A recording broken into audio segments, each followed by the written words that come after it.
que não é ainda a carta, né?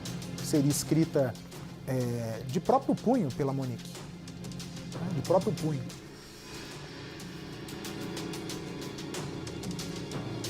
E essa carta, ela pode ser um divisor de águas na vida dessa moça, que precisa ser ouvida de novo. Minha opinião, como jornalista, eu acho que ela deve ser ouvida de novo. Eu acho que ainda tem muitas lacunas a serem preenchidas nessa investigação. E aqui, um documento protocolado pelo escritório do Dr. Tiago. Monique Medeiros foi entregue agora para a polícia, hoje, dia 19. Já qualificada nos autos, vem por meio solicitar, tendo em vista o interrogatório ter natureza de meio de prova e de defesa, constitui um ato necessário do processo, incluindo fase pré-processual, ou seja, antes de entrar no processo jurídico, né, na justiça, uma vez que a investigação integra o sistema processual. Considerando ainda que a sua realização pode se dar inclusive após a sentença condenatória, desde que não se tenha consumado ainda o trânsito em julgado. Ou seja, mesmo depois da condenação, ela poderia ser ouvida de novo. Princípios do contraditório e da ampla defesa. Artigo 400 do CPP. O interrogatório é o último ato instrutório. Aqui, a apelação do advogado da Monique para que ela saia do presídio e seja ouvida. Ainda que estejamos em fase policial, apesar de não haver garantia formal da ampla defesa do contraditório, é momento que deve reunir o maior número de elementos probatórios diante da pública e notória mudança de versões. Atenção, Brasil, para esse detalhe importante. Dito aqui, assinado pelo Dr. Hugo e o Dr. Tiago, e também não está assinado por ela, mas esse documento também escrito com a ciência da doutora Thaís Assad. Pública e notória mudança de versões que ocorreram após a prisão, que demonstram a influência psicológica exercida sobre inúmeras pessoas envolvidas. A defesa reitera pedido de nova oitiva, ou seja, novo depoimento da senhora Monique, porque existem, atenção para esse detalhe, inéditas e graves revelações. Inéditas e graves revelações a respeito do crime e de momentos posteriores a serem feitas, ou seja, no dia do assassinato e depois do assassinato. O que isso quer dizer? Que no dia que o menino morreu, há um novo elemento que a Monique quer colocar no jogo. Que logo após o assassinato ter ocorrido e que veio a conhecimento nacional, houve também, portanto, uma grave revelação que vai ser feita. Possivelmente nessa carta que os advogados teriam acesso hoje. Doutor Guastelli.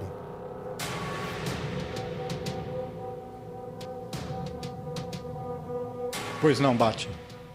Aqui está bem claro que é a tentativa para que a Monique, é a última cartada que a Monique pode ter. Se a polícia, né, critério da polícia, se a polícia resolver não ouvir a Monique, vai ser um prejuízo imenso para a defesa dela. Não, com certeza, Bate, tá? A autoridade policial não é obrigada, tá? Na fase do inquérito policial de fazer nova oitiva da Monique. Mas no caso aqui, os advogados dela, né, estão tentando convencer a autoridade policial de que ela traga novos elementos, né, nesse novo interrogatório dela, tá? O que poderá, que eu falei, ser a critério da autoridade do delegado ouvi-la ou não. Se não for ouvida, tá? O que acontece, né? Com os elementos que o delegado tem em mãos, tá? Ele vai relatar o inquérito, vai remeter para o Ministério Público, que oferecerá a denúncia. E aí ela vai ter a oportunidade, na audiência de instrução e julgamento, como bem colocado pelos advogados dela, tá? Na última fase de instrução, ser ouvida e contar a sua versão para o juiz. Tá? E aí o juiz vai verificar se realmente o depoimento dela procede ou não. Tá? Procedendo, ele pode, vamos dizer, impronunciá-la, né? Não remeter para que seja julgada ao tribunal do júri, e se ele não acolher as alegações dela, remeter para o tribunal do júri, tá? Aí no tribunal do júri ela terá nova oportunidade também no depoimento dela, tá? Que é o último ato dos réus no processo, né? No tribunal do júri, no julgamento, de expor as alegações que ela tenha, tá? E aí ela vai tentar convencer os jurados, os 7 jurados, daquilo que ela está alegando, que ela não teve nenhuma participação, que ela foi, vamos dizer, submetida a constrangimento pelo outro réu, pelo doutor Jairinho, né? Tudo isso ela vai expor e tentar convencer os jurados para tentar aí uma absolvição ou, quiçá, né, reduzir a pena dela. Escutem o que eu estou falando para vocês. Esse Jairinho, ele teve, nessa história, 2 atitudes catastróficas. Aliás, já teve uma atitude catastrófica contra ele e pode ter a segunda atitude catastrófica contra a defesa de Jairinho agora. Primeira atitude catastrófica, que eu estou dizendo com relação à defesa dele, não estou dizendo a atitude catastrófica que ele teve, segundo a polícia, de matar criança, não. O que eu estou dizendo é a atitude catastrófica para prejudicar o que ele vier a falar. Aliás, o Jairinho devia seguir lá no cabeleireiro da penitenciária, que ficou melhor, né? O bicho parecia que tava com um ninho de passarinho na cabeça, ficou bom. Aí, Jairinho. Olha só. Adivinha, Guastelli, qual foi a primeira atitude catastrófica que fez com que a casa de Jairinho caísse? Tem algum palpite? Na tentativa dele de se livrar de provas? Dos advogados? Não. Ah, tentativa de se livrar de provas. Não, Vamos por assim, jogar os celulares. Não. Você vai ver. Adriana Rezende tá comigo, Rafa? Adriana Rezende, qual que é teu palpite? São 2 atitudes catastróficas, uma já foi efetivada. A outra pode ser efetivada a qualquer momento, que vai colocar o Jairinho em situação ruim. A primeira eu já disse, a primeira é o que eu quero saber. A segunda pode acontecer, que é esse depoimento bomba da Monique. Você tem algum palpite sobre qual seria a atitude do Jairinho que pode comprometer ainda mais a vida dele, Adriana Rezende? Talvez aí uma tentativa de intimidação a Monique Medeiros, né? Logo após esse crime. Bom, eu acho que várias atitudes dele são catastróficas, né, Bate? E até por isso mesmo a polícia acaba de informar que não descarta a possibilidade de ouvir novamente a Monique Medeiros, apesar de achar que já tem indícios suficientes para concluir o inquérito essa semana. E, Bate, vale lembrar também que um novo depoimento, um outro depoimento também pode acontecer ainda essa semana, que é da avó materna do Henri Borel. A mãe da Monique Medeiros, a Rosângela Medeiros, ela que já foi ouvida no primeiro depoimento e disse que não tinha conhecimento das agressões. E depois acabou sendo desmentida pela babá Tainá Ferreira, que disse que já teria falado com ela sobre essa rotina de violência em que a criança ficava exposta na casa do padrasto e da mãe. Por que o depoimento da avó do menino é importante? Ele gostava muito de ir à casa da avó, se sentia muito à vontade por lá, e aí a polícia quer saber exatamente dela qual era a rotina dentro desse apartamento e se o garoto já havia revelado alguma coisa para ela. Agora, é um depoimento complicado porque ela é a mãe da Monique e talvez possa não falar a verdade para proteger a filha. Bom, essa é a expectativa, então, de outros depoimentos ainda essa semana. Amanhã não tem depoimentos marcados, não. Pelo menos por enquanto, viu, Bate? A polícia ainda está analisando os laudos e ainda extraindo mensagens do celular apreendidos até agora. Mais Adriana Rezende. Divide aqui a Adriana e o Guastelli aqui no telão do povo, por favor. Eu quero avisar aos dois que vocês não descobriram qual é a atitude catastrófica que o Jairinho teve e que lascou a vida dele. E eu vou dizer a vocês, vocês vão me entender. No meio, né, assim que o menino morre, o Jairinho, segundo a polícia, tenta conduzir todo o processo de forma que ninguém desconfie que seja um assassinato. Ok? Até aí todos nós estamos convencidos pelo que disse o delegado do caso. Mas, no meio de toda essa execução, de toda essa confecção, Adriana Rezende e Dr. Guastelli, do Jairinho, após a morte do menino, fez com que ele teve uma ideia, e essa ideia seria a salvação do Jairinho. Se essa ideia que o Jairinho teve tivesse dado certo, Adriana Rezende, você não estaria aqui falando sobre o caso, mas o menino estaria morto e o Dr. Guastelli não estaria aqui comigo debatendo a história do casal. E eu conto a vocês dois. Se ele tivesse conseguido, como tentou, pular a etapa do exame no IML, pular a etapa do exame do médico legista, ou pode apostar, eu não estaria aqui hoje, Adriana não estaria aí reportando esse fato hoje, Dr. Guastelli não estaria reportando hoje. O fato dele ter sido interrompido e o corpo do menino ter passado pelo médico legista Dr. Guastelli é a maior catástrofe naquela altura que aconteceria na vida do Jairinho. Exatamente, ele tentou de todos os modos, né? Mesmo quando chegou no hospital com a criança, né? Ele ligou para o diretor do hospital para tentar evitar a ida do corpo da criança ao IML e depois mesmo também a ligação para o diretor do IML, né? E depois também tem aquela ligação para o governador do estado, né? Que ele fez e o governador foi bem sucinto e falou que não ia fazer nada, né? Então ele tentou usar da sua influência política, né? Dele e do pai dele para tentar, né? Acobertar esse caso. Mas graças a Deus, né? Nós percebemos que a justiça aqui no Brasil funciona, né? E vai ser feita essa justiça pela criança aí, Bate. Muito bem. Então, eu já posicionei aqui vocês essa informação que parte da polícia de que se o Jairinho tivesse conseguido pular esse trâmite legal da autópsia no corpo da criança, nós não estaríamos aqui. Porque ninguém jamais ia ter uma prova legal de que o Jairinho realmente pudesse estar envolvido no assassinato. Segundo ponto que pode ser catastrófico a ele. Adriana Rezende já dispensa comentários o poderio da família do Jairinho e também da investigação que aconteceu anos atrás por ligação do coronel Jairo, pai do Jairinho, com milícia. Até aí, né, essa investigação é pública, é notória, todo mundo sabe, né, do que essa família já foi acusada.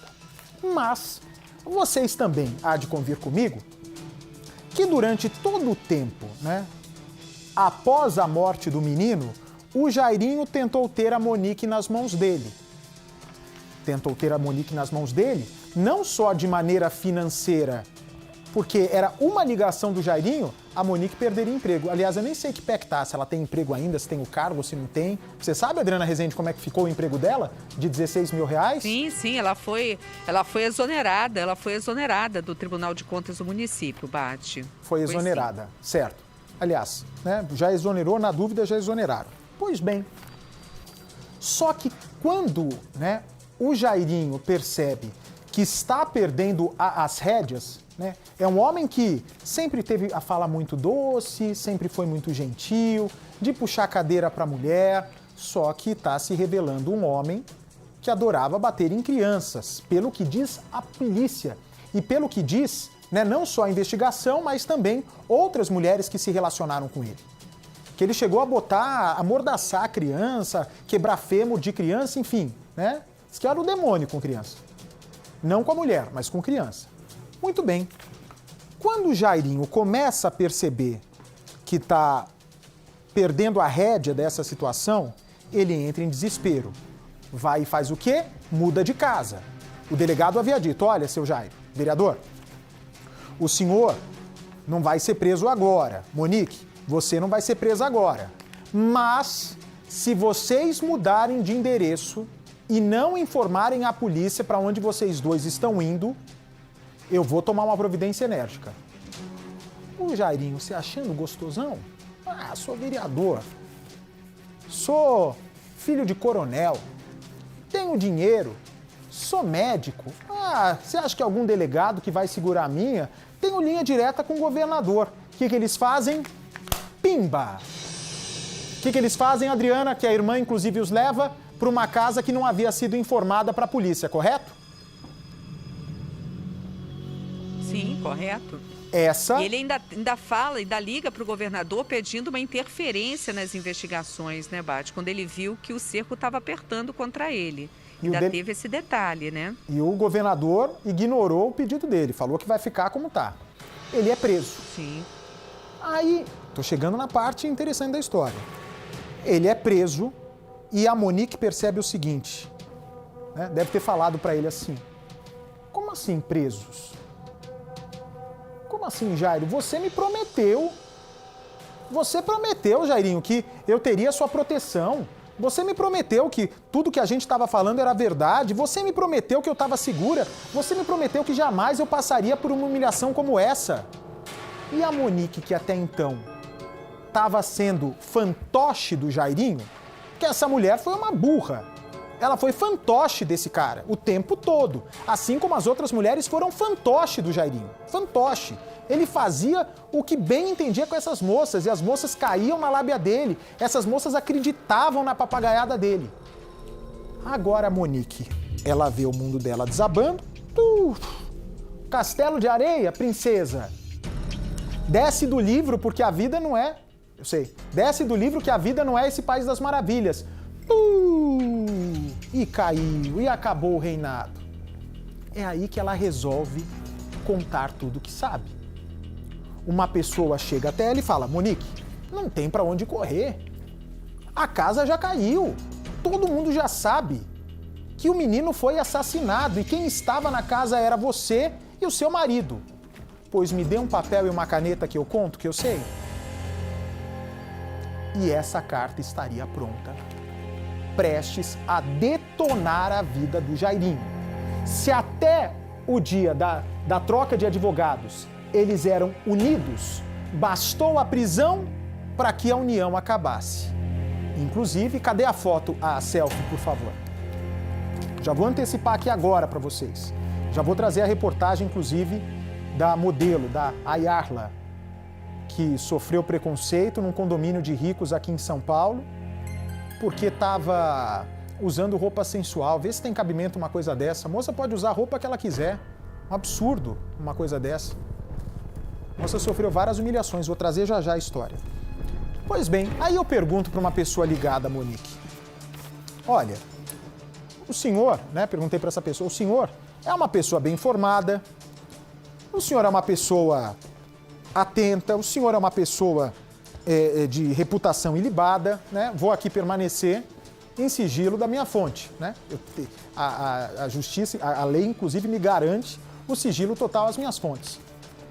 Agora, o senhor há de convir comigo que não tem como engolir a história de uma mulher que é capaz de tirar uma selfie prestes a entrar na sala do delegado, como se ela estivesse sorrindo. Tá ali, ela tá sorrindo. E ela manda essa foto pro Jairinho. E essa pessoa me diz: Bate, é óbvio que você é um jornalista bem informado, você sabe que o mínimo que eu faria é perguntar para Monique o porquê dessa foto. A mesma curiosidade que você teve, eu tive, até porque a partir de agora, essa selfie que foi tirada como se estivesse desdenhando dessa fase de investigação policial, essa foto vai ser usada contra ela. Eu falei: ok, então me explique por que essa mulher tira essa foto debochando, sendo irônica, na porta da sala do delegado. E eu descobri o que a Monique vai falar. Eu descobri o que a Monique vai dizer quando perguntada por que tirou essa selfie. Algum palpite, meus amigos, do que ela disse? Quando eu pedi para perguntar por que ela tirou aquela foto? Ô, Bate, eu acredito que ela tenha tirado essa foto, né, a pedido do namorado dela, do Dr. Jairinho, né, para poder o dia de amanhã ser usada contra ela, né? Porque não teria, né, senso, assim, uma pessoa que está sendo investigada, sabendo do que aconteceu com o filho, né, tirar essa selfie, né, ainda mais estampando esse sorrisinho aí, né, nos lábios, né? Então é cômico isso, né? Não dá para acreditar que uma pessoa em sã consciência faria isso, né? Algum palpite, Adriana Rezende, por que ela tirou essa foto ou não? Eu vou trazer agora, vou contar agora para você. Bom, eu acho que ele deve ter pedido a ela para tirar essa foto para que ele pudesse ali comprovar que ela estava na delegacia ou talvez já pensando em usar depois essa foto contra ela. É uma mente ali que trabalha o tempo todo pro mal, né? Eu vou avisar vocês, tá? O que me foi dito, ok? O que me foi dito por uma pessoa que ouviu isso da boca da Monique. Ela disse que foi tão dopada, mas tão dopada, que ela nem se lembra dessa foto. Ela disse que estava tão dopada, mas tão dopada, a ponto de ter tirado essa foto na porta da sala do delegado, ter enviado essa foto e não se lembra o que aconteceu. Aí você vai me dizer assim, eu sei que o que a Adriana Rezende está pensando e eu sei o que o Dr. Guastelli está pensando. Bate. Muito simples, você chega e fala que não lembra. Que você tirou essa foto e nem se lembra.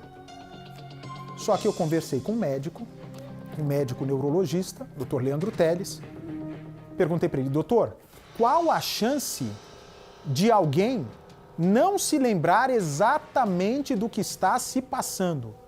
Ele falou, Bate, não é que depende do tarja preta. Todos os tarjas pretas, via de regra, eles têm uma redução de memória. Mas se a pessoa que te prescreve esse remédio conhece de medicamento, conhece de tarja preta, se ele te der uma dose certa, ele vai saber exatamente que você vai perder a memória. Essa é a versão que vai ser dada pela Monique. Agora, o outro ponto importante é o seguinte. Porque, qual que é a grande carta na manga? Quando eu falei carta na manga, essa pessoa até me repreendeu. Falou assim, não é carta na manga. É a verdade. Eu falei, bem, a verdade vai ser colocada e a partir do momento que essa verdade for colocada, nós vamos saber se, né, pelo juiz, se corresponde à realidade dos fatos ou não. E a pergunta que eu faço é a seguinte. Como a Monique vai conseguir convencer o delegado que ela não é assassina do próprio filho? Uma boa pergunta. O que ela vai dizer para o delegado, né, que ela está apelando aqui para que o delegado veja essa carta, que foi escrita de próprio punho dela, para que ela se sinta, para que o delegado se sinta sensibilizado e convença-se que ele precisa ouvir mais uma vez a Monique antes de mandar o processo para o Ministério Público. E eu explico para vocês.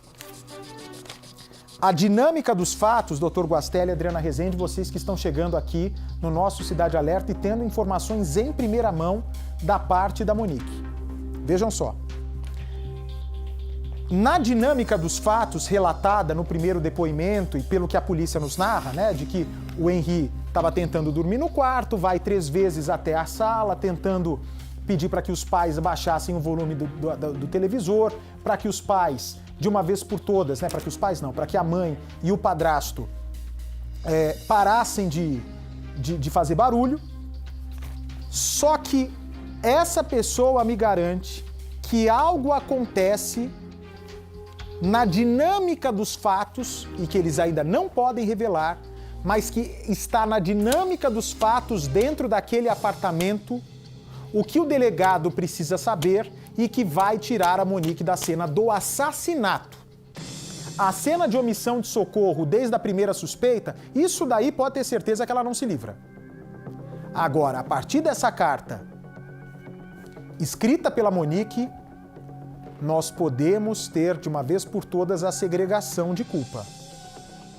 ou pelo menos a redução de qualificadoras. Né? Por enquanto estão homicídio duplamente qualificado.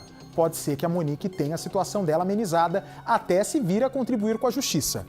Muito bem. Bate.